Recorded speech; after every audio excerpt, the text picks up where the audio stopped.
You're listening to the Pittsburgh Piledriver. What the hell is that? Podcast.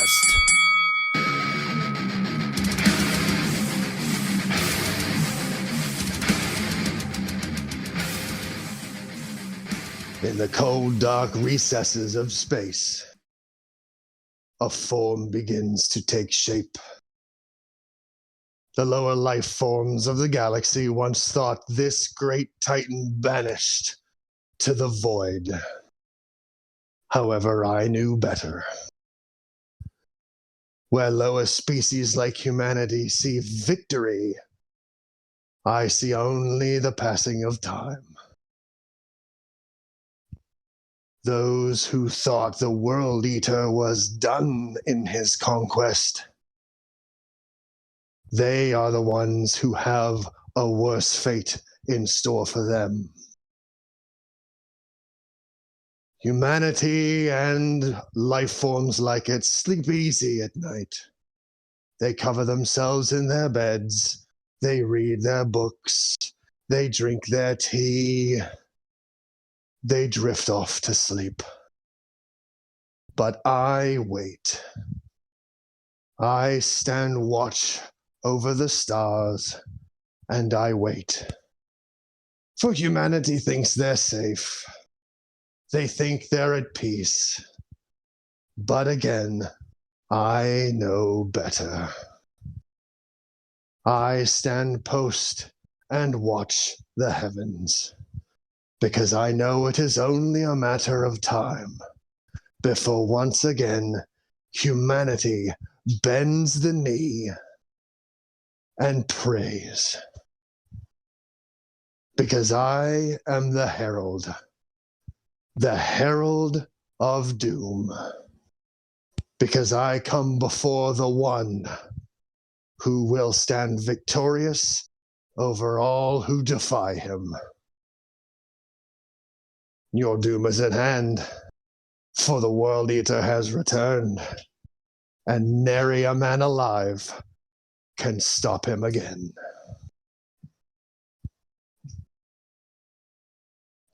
It's Thursday time, which means it's time for the and if you don't speak gobbledygook, that's Pittsburgh Piledriver Podcast. All you plebs out there, get it right, get with it, figure it out, let's go. We've got a lot of stuff to go over tonight. We have had a Thanksgiving break. We've had AEW presents I Forget. We have WWE presents Survivor Series War Games, no Survivor Series matches, but War Games. And lots of things be happening in the wrestling world. So we've got jam-packed episodes here to talk about. Tiger Bomb Tom is out. I'm not sure what has happened to the King of the Jungle. He's gone missing. And maybe, I don't know, maybe we'll send a search party out and we'll bring him back. And I know what happened to him. Oh. I know what happened to him. What happened? He was knocked from his high throne atop the jungle. And he's fallen to the kingdom of the ice, where he now watches foul. Oh, dear. So, if everybody out there understands what that means, or even if you don't understand what it means, let me go ahead and clear my voice and let you know what that means. Ladies and gentlemen, I am the Silver Ransom, and I am the herald of your doom. I come before the one who all will hail as the rightful, reigning, defending, undisputed Galactic Overlord of the Pittsburgh Piledriver Podcast. That's right, ladies and gentlemen. My Galactic Overlord. I'm getting choked up. Okay, not my fault. Hashtag not my fault. My Galactic Overlord has returned. Your Galactic Overlord has returned. Let there be rejoicing in the cosmos, because once again, all the other ne'er-do-wells, all the other pretenders, all the other jabronis out there have been knocked off their pedestal, beaten down, left in a heap, and are just wishing for their pain to end. Don't you worry. Our Galactic Overlord is merciful, and he will end your pain and suffering when and only when he sees fit. Ladies and gentlemen, I present to you once again the Pittsburgh Piledriver Podcast Chooserweight Champion of the Galaxy, Beef Lactus, the World Eater. Tell you what, man, I feel like a rap star with a hype man that good. I feel like I'm ready to go out there and just throw down some sick beats and such. But thank you, sir, for that wonderful intro. We are a 2-man power trip this evening, folks, which means you get Beef and Ransom till you can't stand it no more. Hashtag the real best friends. Poop dead. He's suffering in his bed of iniquity. Oh dear So, God, I'm dying now too. Poop dead.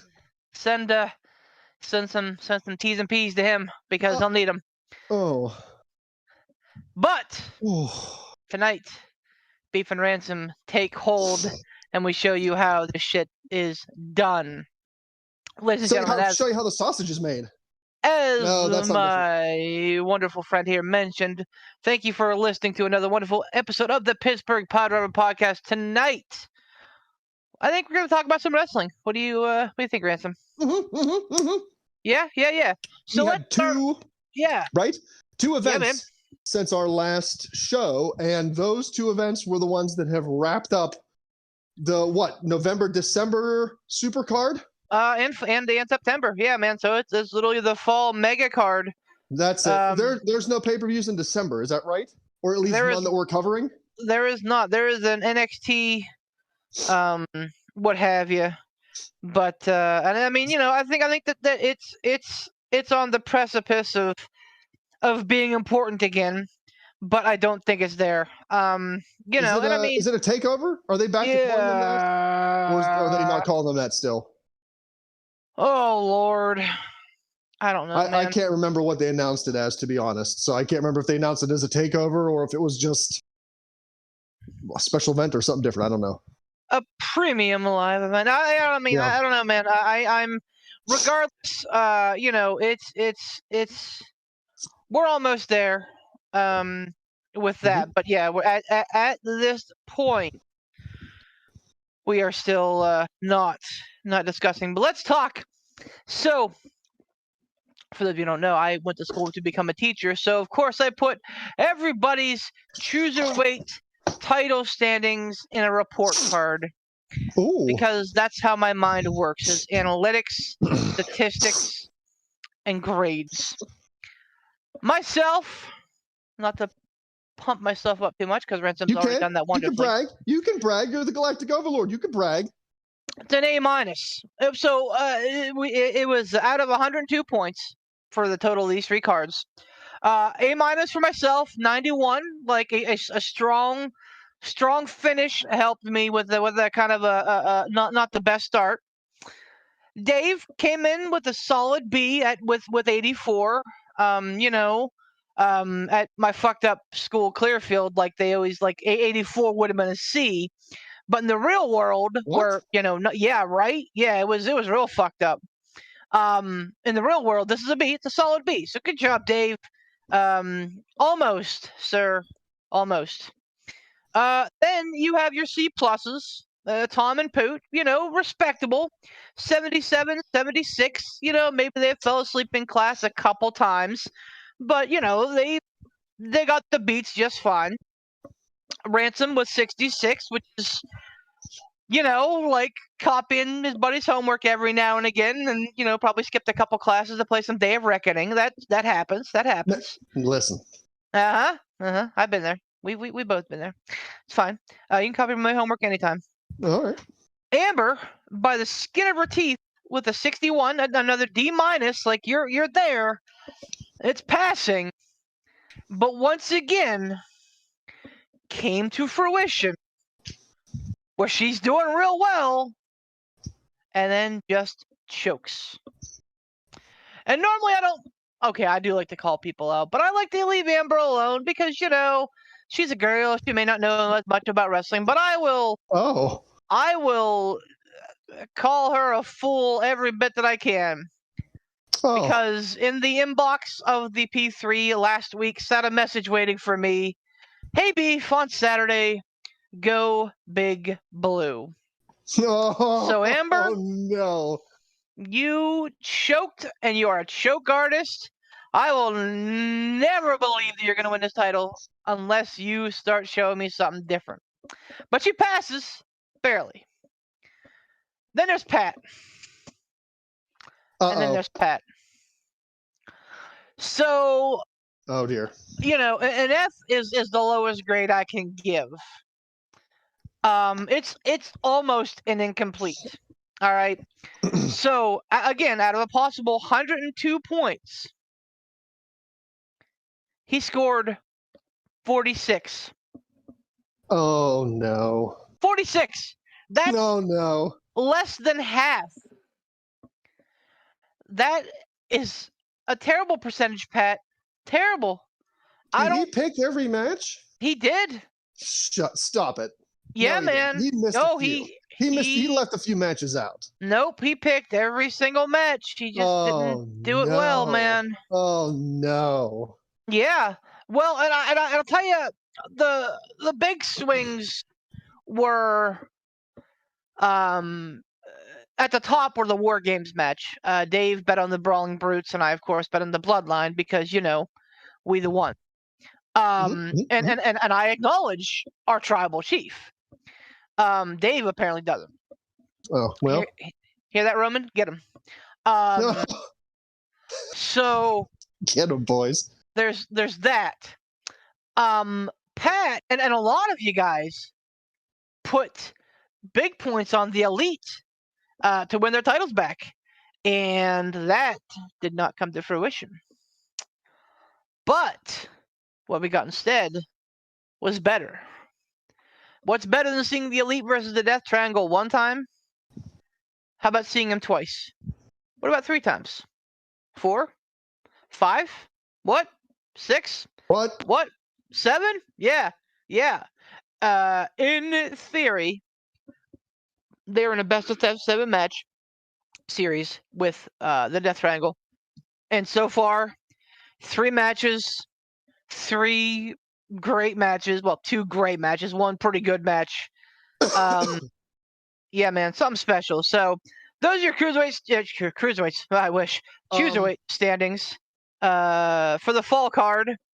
We will revisit and reopen the voting once again come January for the Rumble and Revolution in February. But until then, it's the reign of Beefy Claus. Ho, ho, ho. All right. Yeah. I can do that better, like the Santa Claus from A Christmas Story. Ho, ho, ho. Oh yeah. So I'm assuming you're going to want to cover Full Gear. Yeah, man. It was, and I mean, it's apropos because the 2 members of the podcast who actually watched the event are here. So hooray!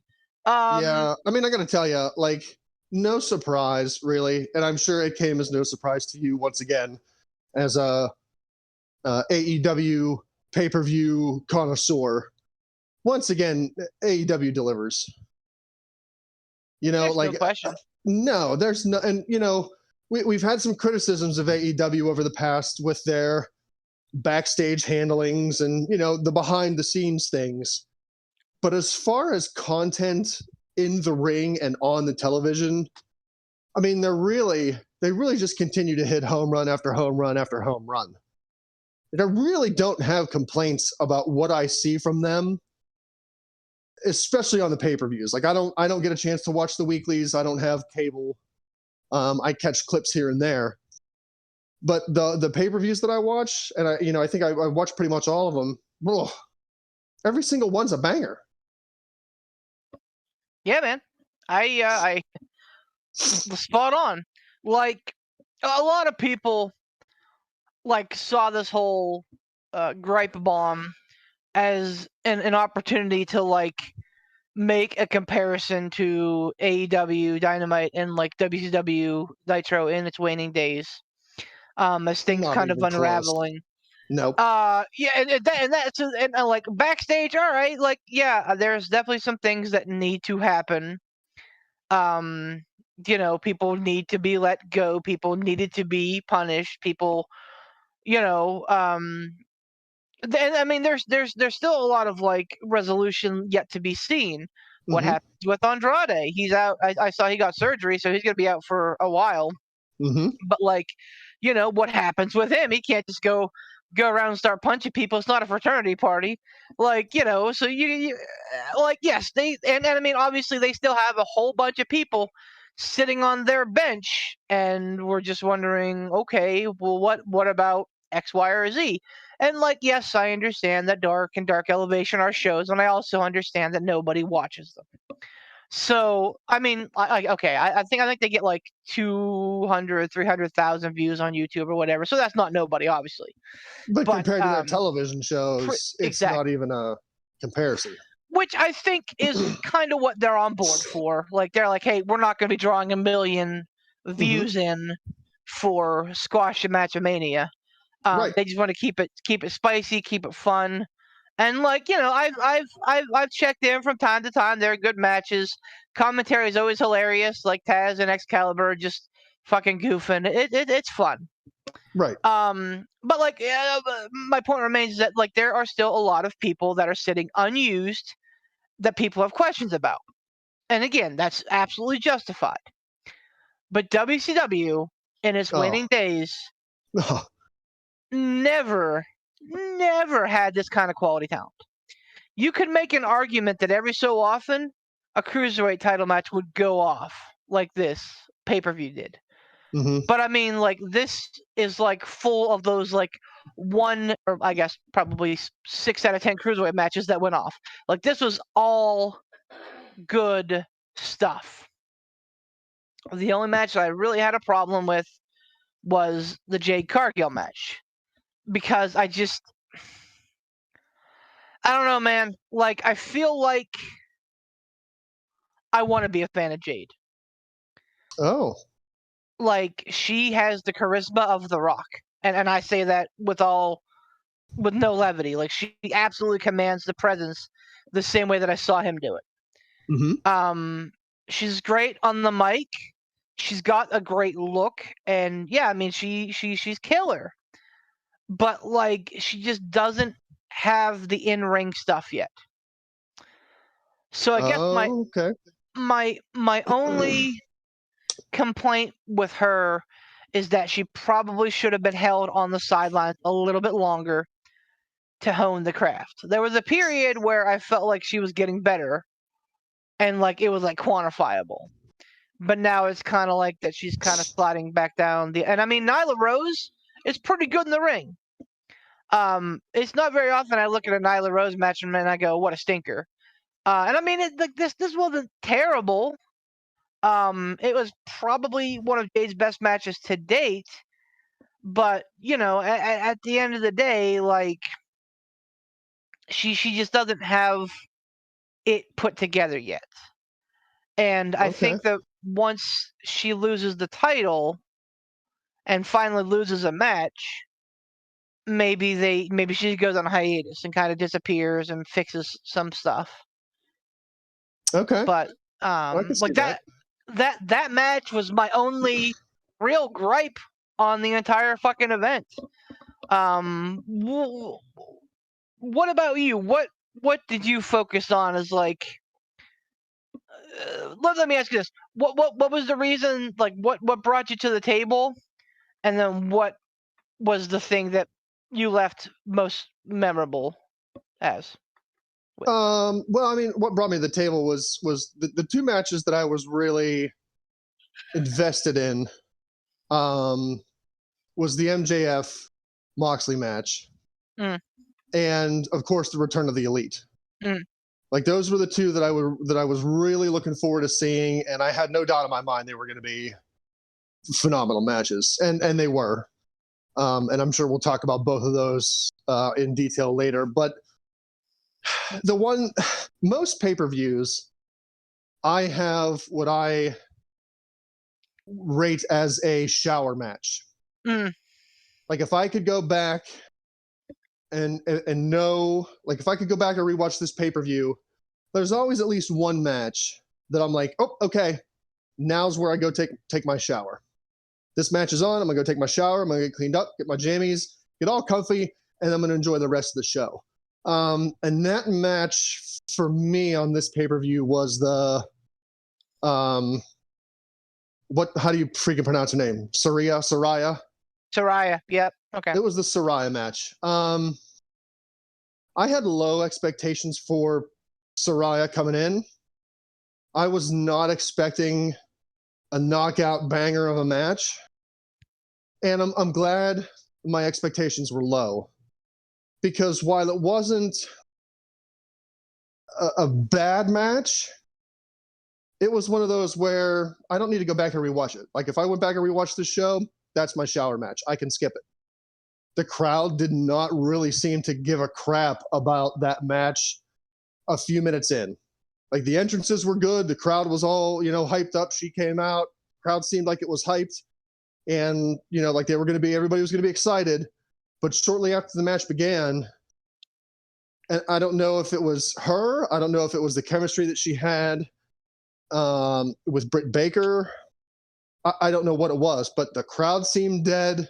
I was on my phone just scrolling through bullcrap most of the time, up and down getting snacks. Like it didn't hold my attention. Fair. I don't know if maybe there's some ring rust.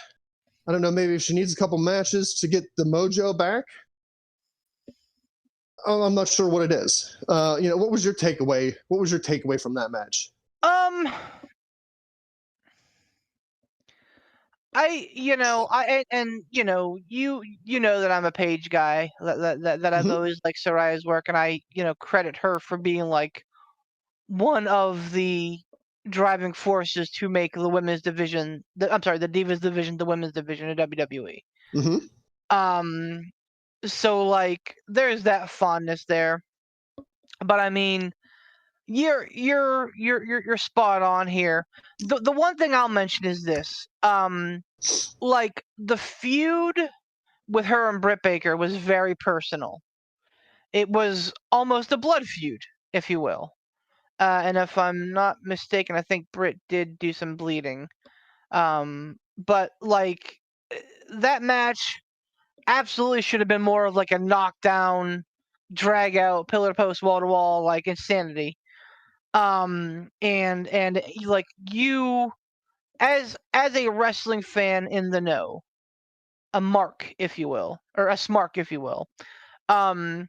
We know that Britt was basically mollycoddling Saraya through her first match in 7 years or 5 years, whatever it's been.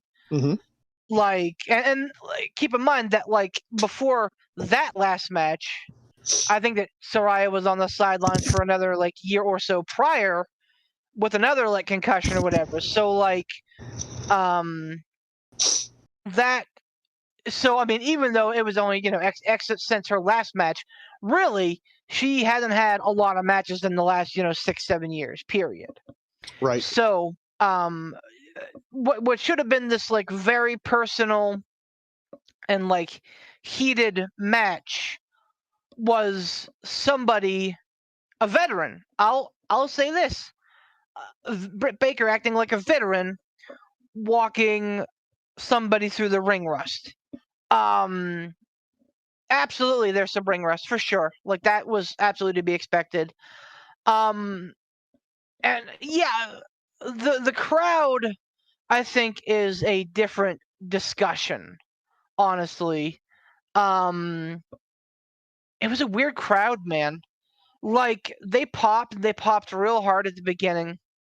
They were into the Luchasaurus Jungle Boy match. They were way into the fucking 6-man tag match. Like way into it. And then kind of just sat in their hands the rest of the night. So that was kind of weird. But yeah, I felt like the Saraya match was off a beat. So I think that she absolutely needs to get back into the hang of taking them, of taking bumps and working a match and everything else. So and I mean, again, that's probably on them for booking like a hatred match out the gate. Like it Yeah. should have been a contest of like, hey, you used to be pretty good. Do you still got it? Oh, I think you'll see that I do. And that like a matchup built out of respect, not Mhm. hate. Because then, whenever you see a slower match pacing, you tend not to like notice it quite as much. Right. So, I think that was their first mistake. And yeah, absolutely, like Britt was basically hand holding Saraya the whole match, being very careful with her, and that's another thing, man. Like her, Danielson, Edge, Corey Graves, if he ever decides to get back in the ring, like if you're cleared, you need to be cleared. Yeah. Like, don't do this whole like dipping your toe in. And I mean, to Danielson's credit, he goes fucking full bore, man. Yeah, he does. And I mean, to his discredit, a lot of times he's putting himself in dumber situations than I think he needs to. But I think he definitely feels like he has something to prove to himself. Mhm. But in terms of Saraya, like we can't keep treating her like a porcelain doll. And honestly, the way that AEW is treating her, like she's an attraction, I don't know that that's going to work. I don't think it's going to go well, and maybe this is an unpopular opinion, but I don't think that she's a big enough deal to be treated as an attraction. I know you see her as, one of the founders of the women's revolution and bringing the Divas division into the women's division. And I'm not discrediting her for that, or I'm not taking anything away from her. Like, I think, yes, she was responsible in helping to bring that in. But at the same time, I don't think she has the attraction status of a Daniel Bryan or an Edge or anybody else that comes back as an attraction, like a Brock Lesnar. Brock Lesnar's an attraction, like he doesn't, you can have a Brock Lesnar match where it's just German, belly to belly, couple F5s. I'll say this that's while we the can get a match. whole. I'll say this while we can get away with it. Goldberg is an attraction. He's not an attraction that any of us care about, but you can Right. trot him out there every 2 years because Sure. people will be like, "Oh, it's Goldberg! Let's watch Right. Goldberg!" People will Saraya's not that. still Exactly. right. People will still pay money to see Goldberg. People will still buy stupid Goldberg merch. Why, I don't know, but it'll still happen. He's an attraction, a bad one. He's like a car accident, but Yep. it's still something that people put their eyes on. I don't think she has that clout to be an attraction. So if she's going to come back, and again, maybe this is a bad way to phrase it, but she's going to have to put in more work than the other people who can get away with being an attraction. I agree. And honestly, like if AEW wants to get their money out of her, she absolutely needs to be a fixture on Dynamite. And even weekly. She needs to be there weekly. Right. And even probably Rampage, honestly. If we see a guy like Danielson or Moxley or Kenny fucking Omega wrestling every week, and these guys are, 4 times the caliber star that she is. Mhm. She absolutely needs to be there. If for no other reason than like they're just starting to hit their stride with this women's division. Yes. If they and she's absolutely somebody who can take it to the next level. Absolutely. She's been there. She's done it. As long as she still has the chops. But again, we can't be doing this thing where she wrestles, 2 times in 6 weeks and then is on the pay-per-view in a big match. No. Yeah, no. Like you said, if she's cleared, then she needs to be cleared. Precisely. Like, it can't be like, well, you're cleared to be careful. Like, no, you need to either be cleared to wrestle like a wrestler who can wrestle on a weekly basis, or maybe you just need to be a manager or a mouthpiece or something. Like if you're going to be clear, you got to be cleared. And Paige is the kind of person where she can be featured. She could appear on a Dynamite and a Rampage, and she can have matches that, like, it's not like they have to be pay-per-view style Kenny Omega Young Bucks length matches. She can wrestle women for 5 to 7 minutes on a Dynamite and a Rampage and let that be that, and then save the long matches, the big high spots, the risky moves, save those for the pay-per-views, but at least get her in the ring on a weekly basis, wrestling on a consistent basis to work off that ring rust. Yep, that's how you do it, man. So the match that I think surprised me the most in a good way was probably Luchasaurus Jungle Boy. Yep. I wasn't expecting a ton out of that match, and it was really, really good. It was. It was hot, and the crowd was into it. And they had, like, they hit all the good beats, man. They had the fucking, like, Luchasaurus, like, Kane / Undertaker sit up in the middle of the ring. They had fucking Jungle Boy with his HBK tights, like, and like the in-ring work, the story they told, just everything was marvelous. Yeah, that was really a banger of a match. It was. And then obviously, and I called it during the picks, like the 6-man tag absolutely was the match of the night. No ifs, ands, or buts about it, man. Like, again, like, hey, we get 7 of these. Awesome. I saw some people poo-pooing that, saying that, oh, best of 7 series are dumb, and this, that, and the other thing. Is like, man, how about we just appreciate these 6 people and how great they all are at their same position, for as long as we can. See, I can understand the sentiment of best of 7 match. Like, I can see the detractor's point in that type of match if the quality and caliber of performers, wrestlers, was lower. But with these 6 guys, they can do a best of 7 and take it to the very last match and have them still all be very good. Because these 6 guys are probably the best at what they're doing. So I don't have a problem with the best of 7 with these guys. These guys are going to be able to do it. And I mean, it's very clearly setting up for the Elite to win them back in Southern California. Like, no surprise. Like, the big. It's not their debut in the Cow Palace. They've been out in LA before, but, like, this is the Elite's hometown. Like, make no mistake about it. Like, this is where, like, yes, Kenny Omega cut his teeth over in Japan, but, like, the Young Bucks, and for the most part, like, most of these talents from AEW, a lot of them came through the doors of PWG, man. You look at Samoa Joe, you look at Excalibur, these guys all, like, made PWG before, like, AEW was even a thought. So, like, yes, of course it's setting up for the 7th match to be in the Cow Palace in San Fran, in the Bay Area. And, of course the Elite are probably going to take it. That's fine, because they didn't win it on their return match. They did the business. They I mean, it's good business, man. Like, again, now we get 7 more of these. Like, who's the loser here? Nobody. Everybody wins. Yeah. So, that match was outstanding. I did think at first, when they came out to Carry On My Wayward Son, I thought, oh, they're taking it.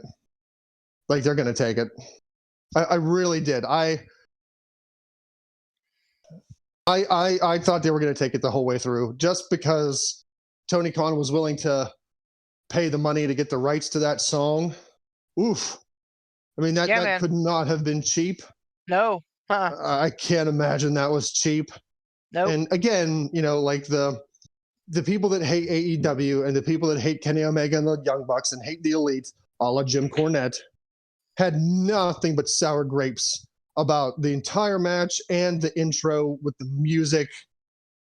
Like, if you listen to Jim Cornette talk about it, it's like these guys are just the worst type of scummy scumbags. And Tony Khan is just bending his knee and S-ing the D and will shill out all the money he can for these clowns. And, they're garbage people and blah, blah, blah. But hey, whatever. If Jim Cornette has a personal problem with these three guys, whatever. But when they step into the ring, man, they're worth every penny. Yeah, man. Oh, absolutely, absolutely. And the fact that Kenny Omega, who was at the top of the card for almost a full year and held three world titles. Yeah. The fact that he is so ready and willing to put over this new burgeoning division speaks wonder to his character. I am a Kenny Omega guy, and I probably always will be a Kenny Omega guy because he understands business. Yeah, that match was a solid, great match. The one match that left me wanting a little bit more was the big meaty men slapping meat match. The Wardlow Samoa Joe Hobbs match I felt was really good, and then it was over. Oh yeah.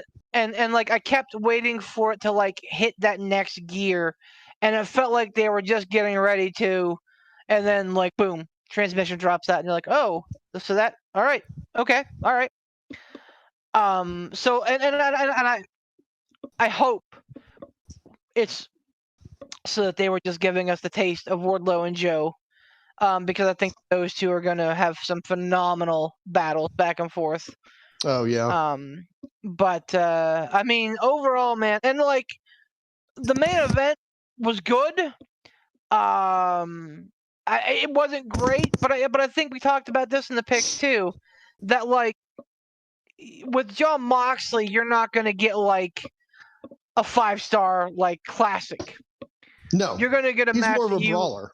Right, you're gonna get a match that you remember for spot, for cool things happening. And this was no different, with the ending, with Regal helping MJF with the Nux and everything. So, yeah, I mean, the crowd obviously went crazy when he won because it was in his backyard. And obviously they tried to have William Regal help him be a heel, and it didn't work. So they went a different angle now, which we'll talk about at some point, I'm sure. But yeah, man, just a solid. Oh, and I didn't even fucking mention fucking Hayter versus Tony Storm, man. What a great fucking match that was. It really was.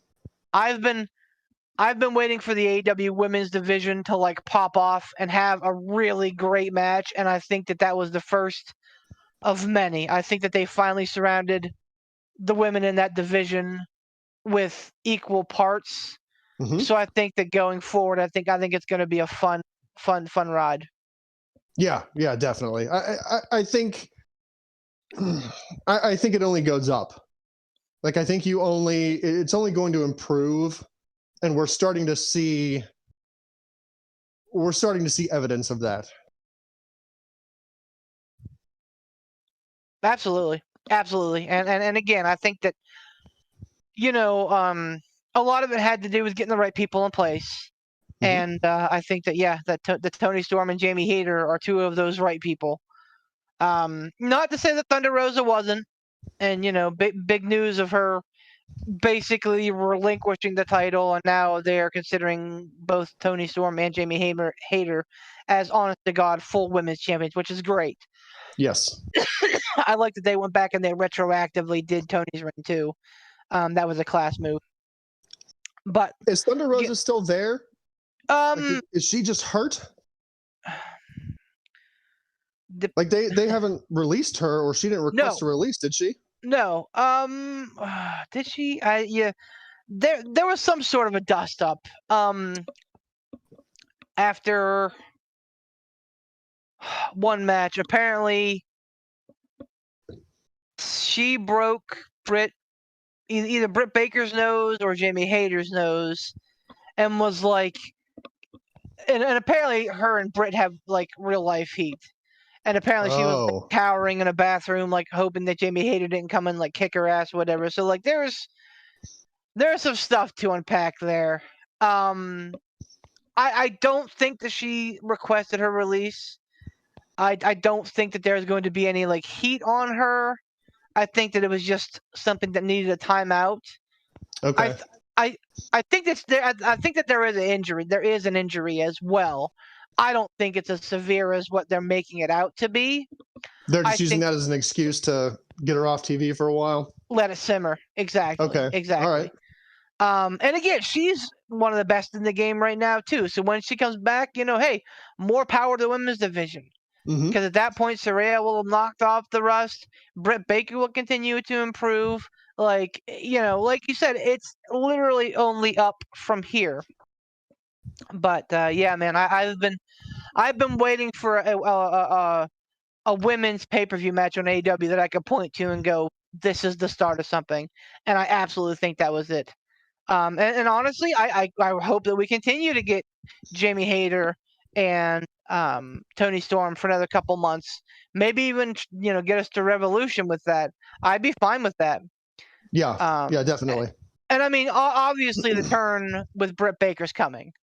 Like whenever she's being in when Renee is interviewing that a lot on TV, she always like addresses questions to Jamie Hayter, and Britt Baker always talks for Jamie Hayter. So like it's a very like Shawn Michaels Diesel thing happening.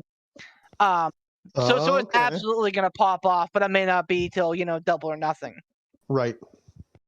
But yeah, I mean, outside of the crowd being kind of weird, and like you said, the Saraya Britt Baker match kind of just being there, and the TBS title match being kind of eh. I think everything else really fell into place nicely, man. And again, like look at their champions right now. You have Jamie Hayter, who is not like an AW original, but certainly is where she's kind of making her name now. Like that's where she's Mhm. becoming big. Yep. You have MJF, who is absolutely an AEW homegrown. You have the Acclaimed, who are absolutely AEW homegrown. Samoa Joe is your TNT champion, which is great. A great guy to carry the mid card.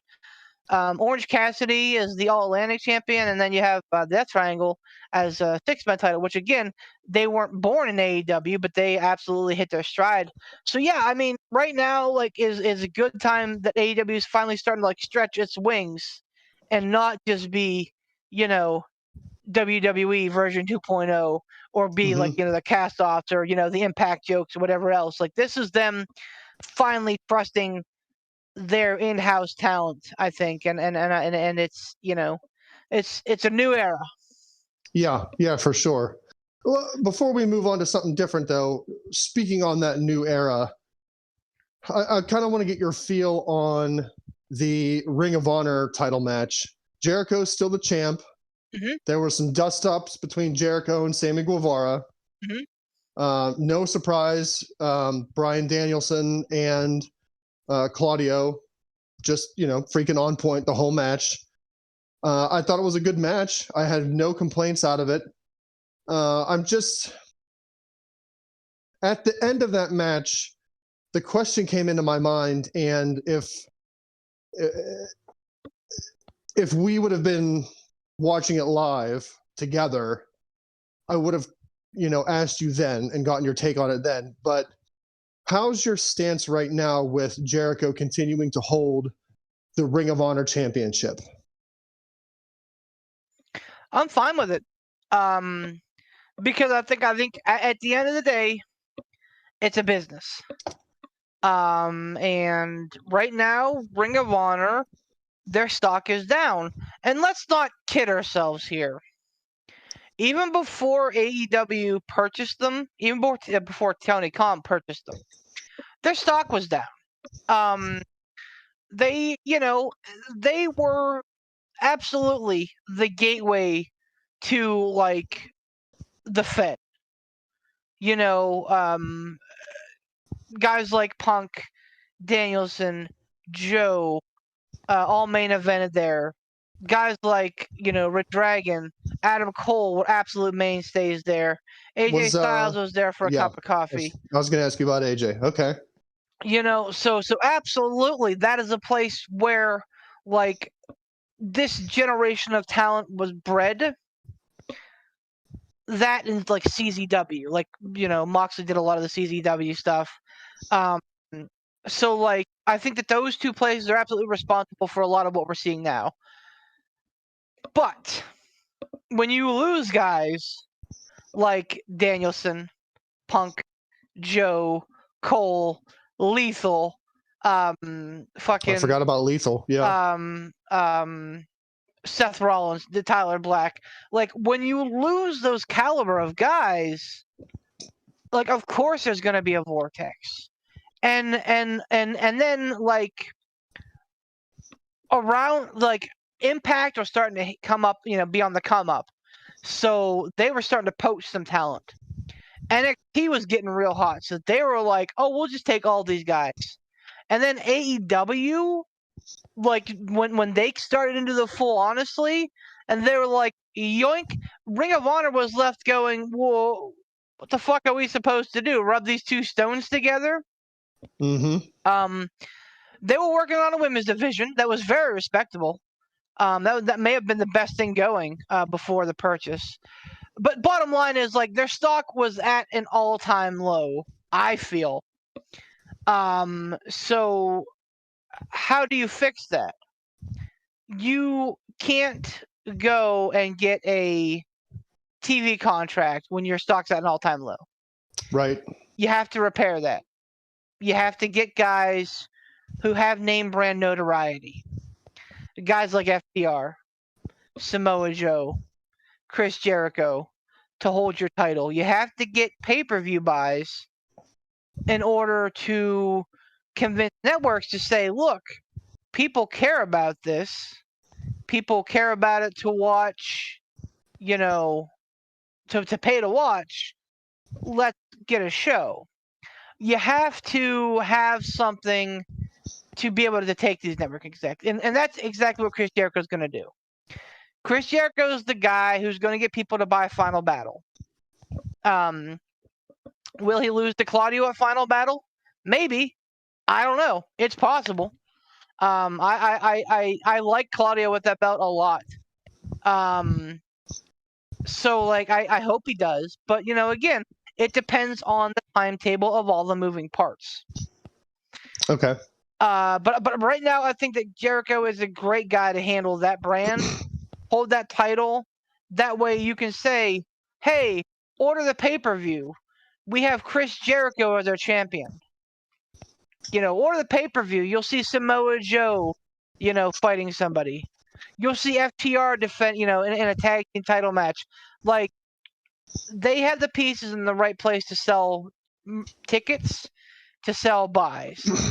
And as long as you're doing both of those things, I think it's going to be a success. Okay, that makes sense. So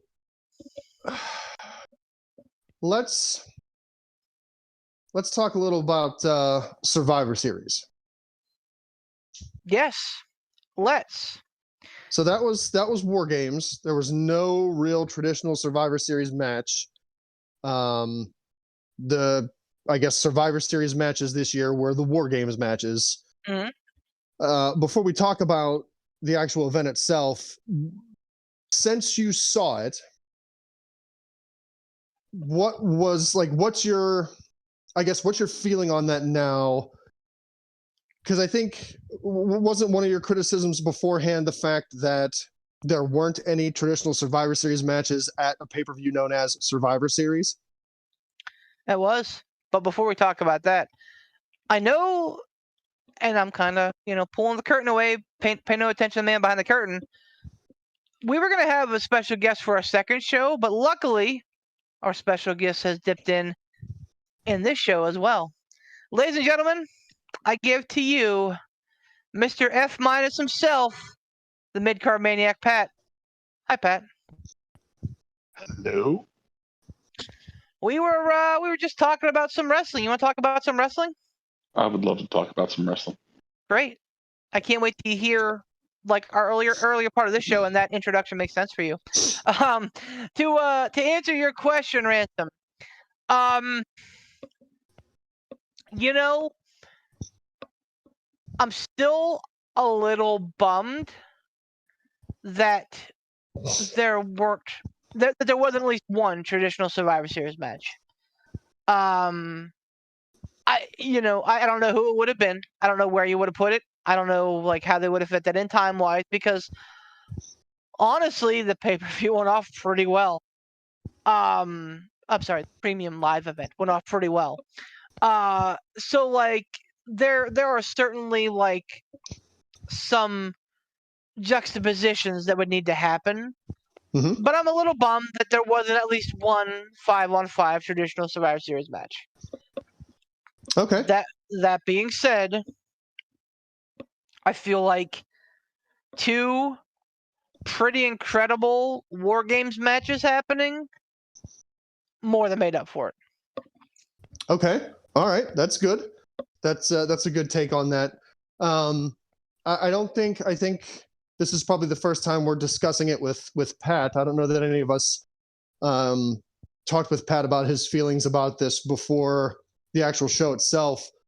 But since Pat is here, I do want to get his take on it. So with this being a Survivor Series event and there being no traditional Survivor Series matches, just the two War Games matches, how about you, Pat? Were you disappointed in the fact that there were no traditional Survivor Series style matches, or having seen the War Games matches, are you with beef as in, you know what, I'm okay with it? I'm a little disappointed that there wasn't one, but I'm not going to write the show off because it was still good.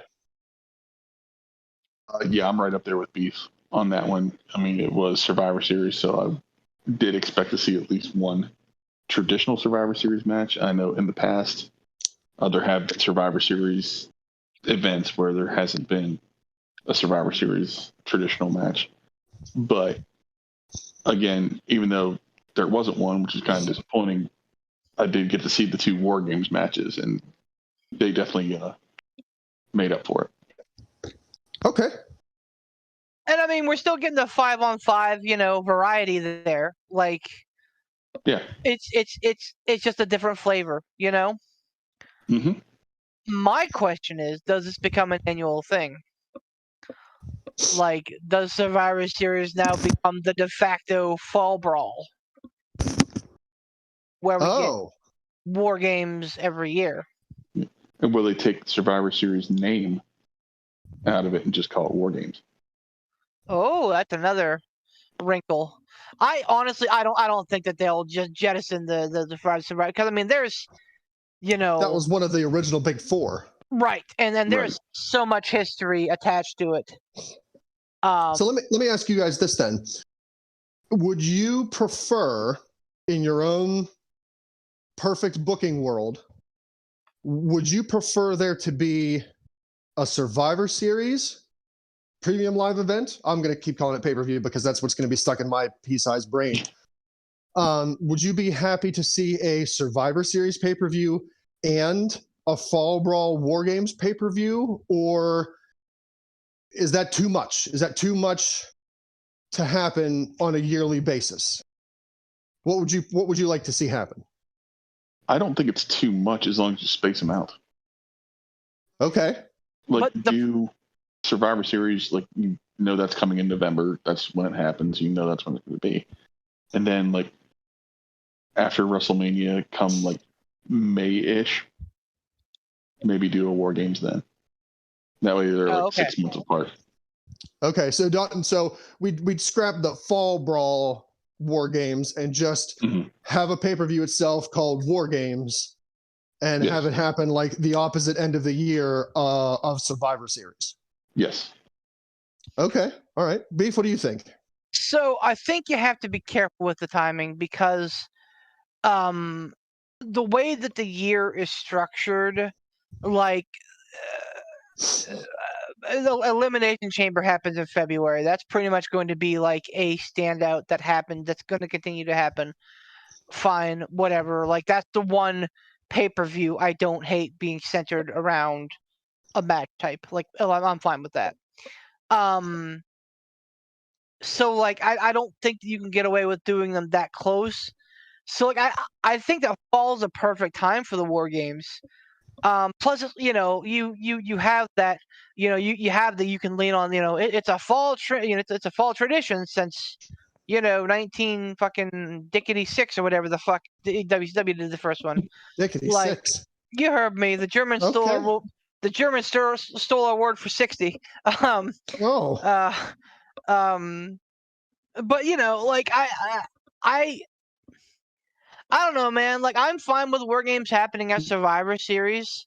I would like to see at least one Survivor Series match, like, on the card as well, in a perfect world. I'm fine with there being 2 War Games matches. If you want to do, like, 2, like, brand Survivor Series matches, that's fine, too. Although I don't think that the women could get, like, two teams of 5. I think asking for 20 viable women on the main roster that are decent at any time is a stretch. No shade thrown. I'm just being honest. Why can't you bring NXT people in? Well, and I mean that's the Royal Rumble. Yeah, I mean that's certainly an option. That absolutely. But I mean, like, especially because honestly, in a perfect world, I would bookend Survivor Series with the 2 War Games matches.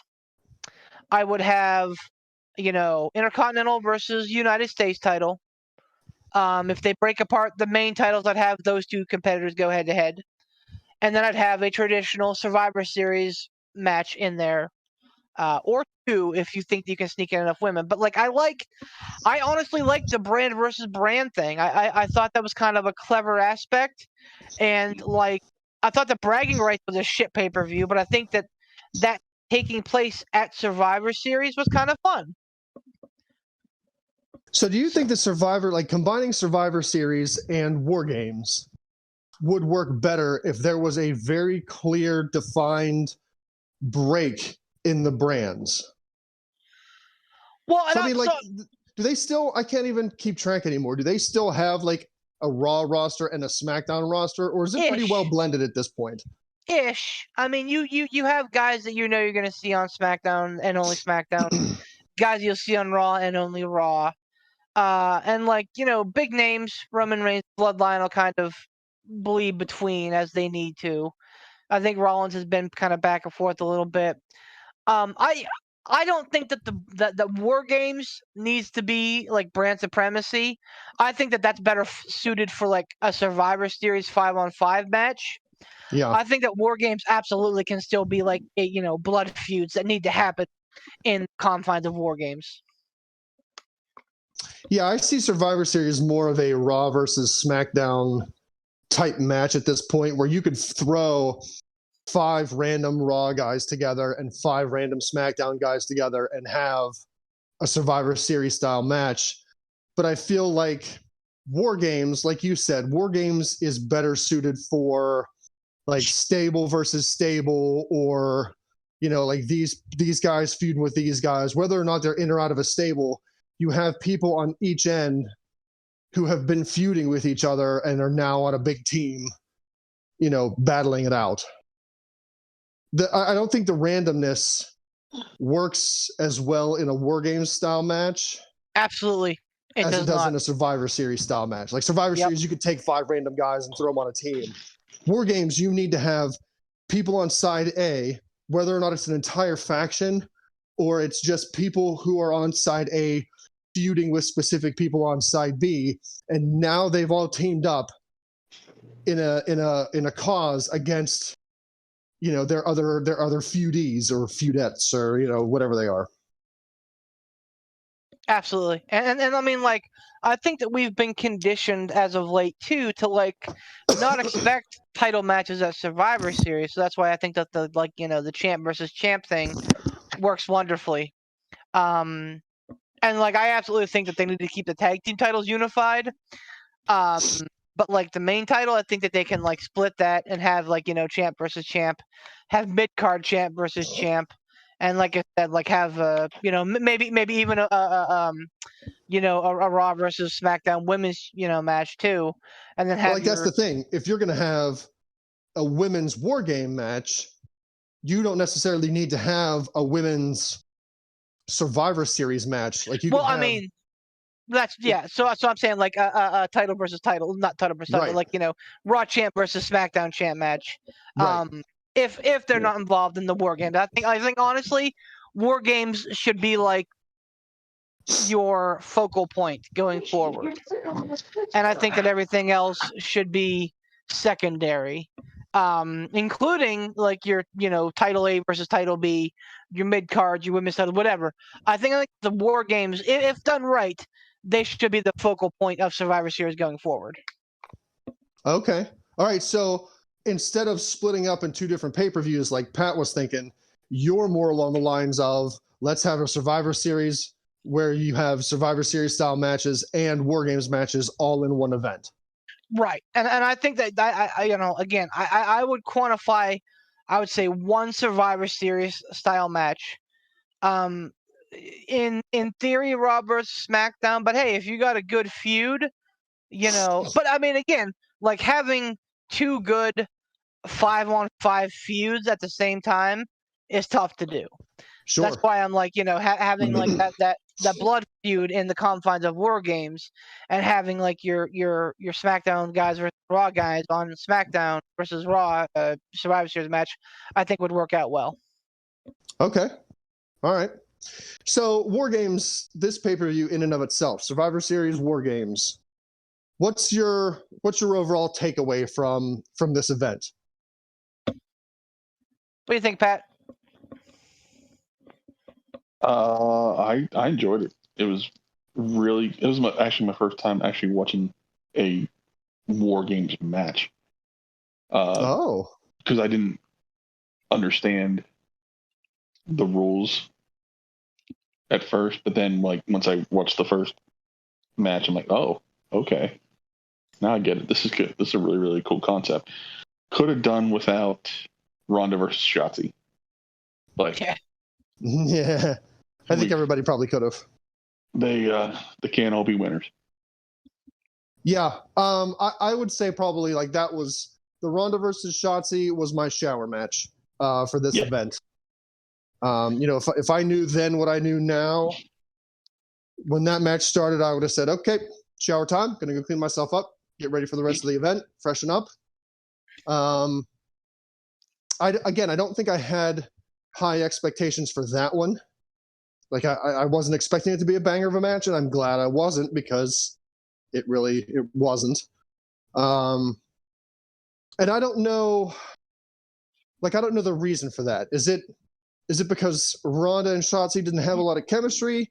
Is it because it was kind of a throwaway match, maybe? Like, well, it's everybody to the point where every Ronda Rousey match I watch now is all clunky and there's no chemistry. And is it Rousey herself? Does she not have a good chemistry with a lot of these wrestlers? I mean, lately, from what I've seen, I don't see it. I don't see her having good chemistry with anybody. Pat's out here dropping facts, and he's right. I'm making a mental note that there's something that Pat said I want to take umbrage with and come back to. But yes, as far as Ronda Rousey and Shotzi go, I am blessed to have coworkers that also watch wrestling and enjoy wrestling. So like I've bounced a lot of conversations off of them, almost kind of like a primer. But like I kind of floated the idea with them that like Rousey needs to be an attraction, and we talked about that a little bit with like the Saraya thing. I think Rousey absolutely could be an attraction. Like she was white hot in MMA. When they brought her in at WrestleMania 31, she was nuclear hot. And yes, I know that's not how to say nuclear. I do it to be funny. But like, she absolutely could be an attraction. The fact that you have her on like 4 SmackDowns a month, and like defending her title at most premium live events is a problem. I think that she, quite honestly, the opposite of our Saraya discussion. Keep her away, man. Like, have her come out maybe once a month or twice if it's a big month, if it's like a sweeps month, and like have her defend at premium live events maybe once every premium live event or so. Like, I think that Ronda being here week in, week out is wasting what she could be. That's interesting. And I don't disagree. I think you're right. Because like, how do you hide somebody's imperfections? You pump up the good, you do away with the bad. So like, having Ronda exposed on SmackDown every week and on every single premium live event is just not doing her any favors, man. But like, if you put her in a situation where she can come out and pummel somebody every 6 or 7 weeks, like, yeah, man, I'm here for it. Like, let's see Ronda Rousey come out here and fuck shit up and leave. Now, I mentioned this. Pat said they can't all be winners. And I get it. Like, that's a classic. But when you're looking at your big four, and I absolutely believe that, especially with the addition of War Games, I think they absolutely are is a defined big four. Absolutely, 100%. Mm-hmm. Mm-hmm.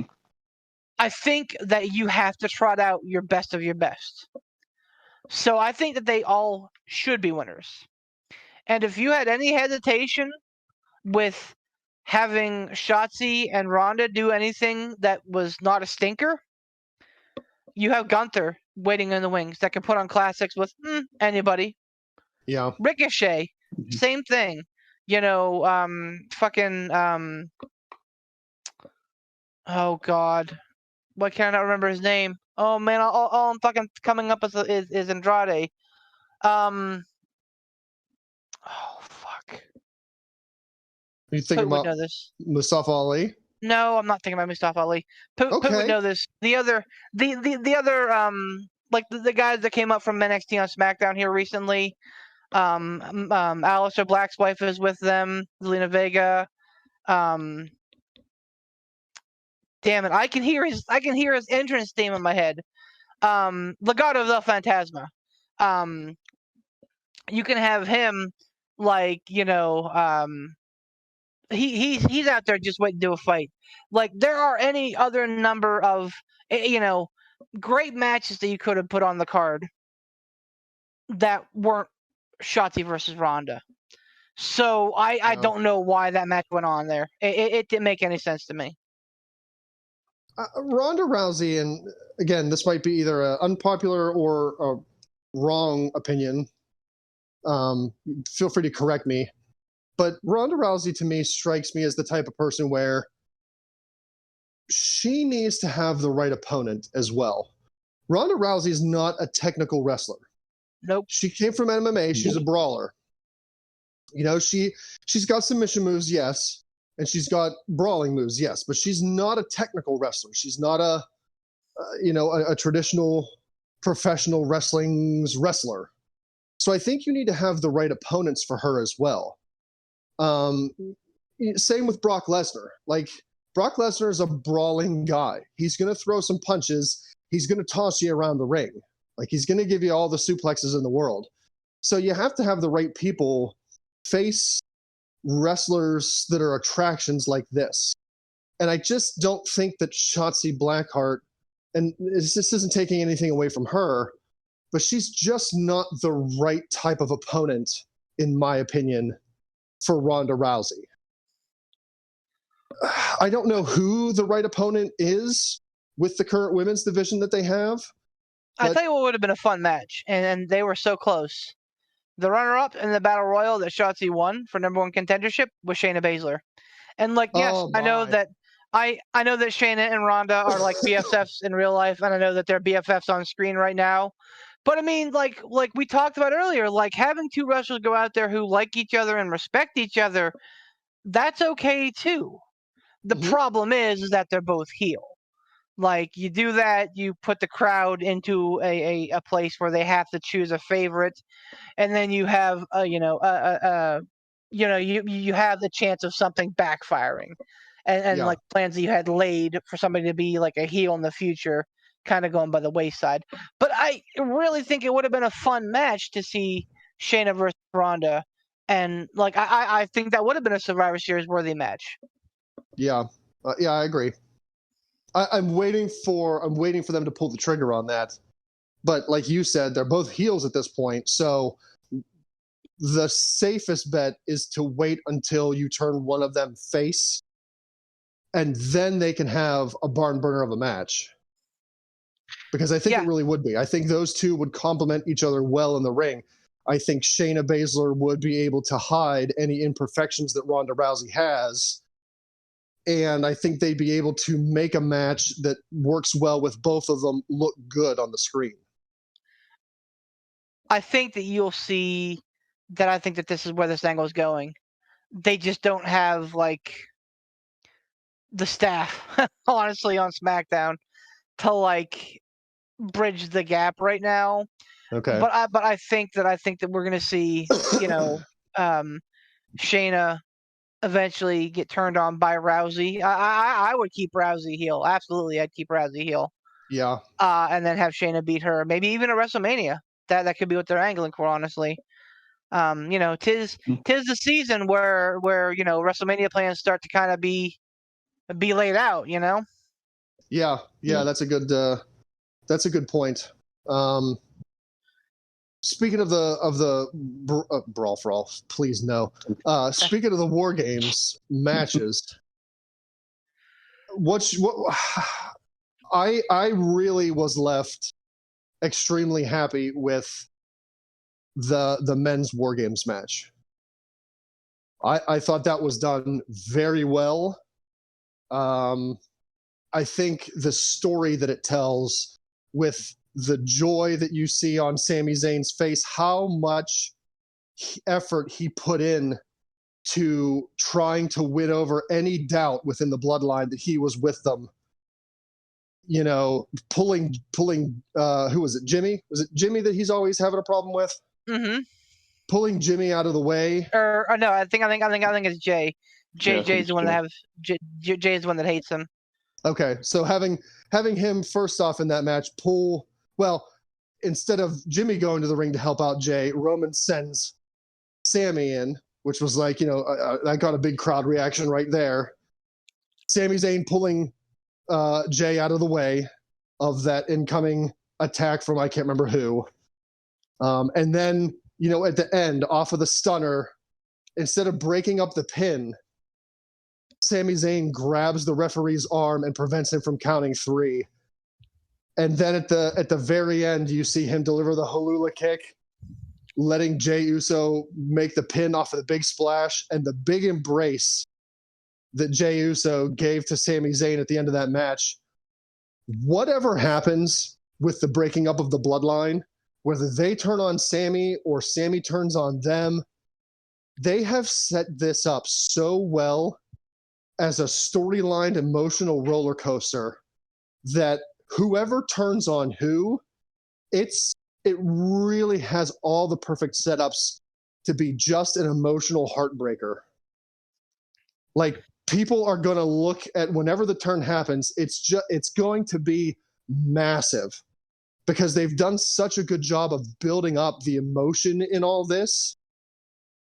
I want to see it, but the emotional side of me is like, no, don't. Please don't. Like, don't let them turn on Sami because that is going to be such a heartbreaker. KO came out on Raw and basically wrote off Sami Zayn. And then the bloodline, if they turn on him, Now he's alone. Oh my Lord. It's going to be probably the biggest payoff of the year whenever that happens. So Ransom. Speaking of setting up emotional baggage and just these big expectations, we've been talking for too long. So it is time that we bid you adieu. We'll be back, however, Oh wait. in just a few short days. You post these 2 days apart, Ransom? Sometimes 3. You'll It's be hard able to to say. hear At my part whim. 2. At his whim, you'll be able to hear part 2 of the War Games discussion, our talk about the Bloodline, and our talk about MJF's dastardly move on Wednesday night on the next episode of the Pittsburgh Piledriver Podcast. Tonight, though, I bid you adieu. I'd be remiss if I didn't give our sponsors, Sean Tischler, and what he's done with bringing IWC up there. Time and time again. Sean's the guy that makes those wheels move, man. So, Sean and his wife's going through some stuff right now. So, Sean, we're all powering with you, man. So yeah, keep up the fight, Christina, and we'll get back up there for IWC here sooner than later. Of course, our wonderful friend and confidant, Tiger Bomb Tom, Casual Gaming Dad. Catch him on Facebook, YouTube, and Twitch. Casual Gaming Dad 84 over on Twitch. Give him the subs, give him the loves, give him the likes, give him the bits, give him the brats, give him the brats, give him everything, man, because he puts on some real good stuff for Yins. For us, Yins. for everybody. And obviously, that's right. Give Tiger Bomb Tom all that stuff because he earned it there. And then I'd be remiss if I didn't thank the Herald here for a wonderful intro, and our very own Madman Ransom, and thanks for the surprise pop in of the Maniac. You'll be able to hear more of him on the next show as well. But until then, this has been Beef the Legend, along with Ransom and the Maniac, saying goodbye, good night, bang.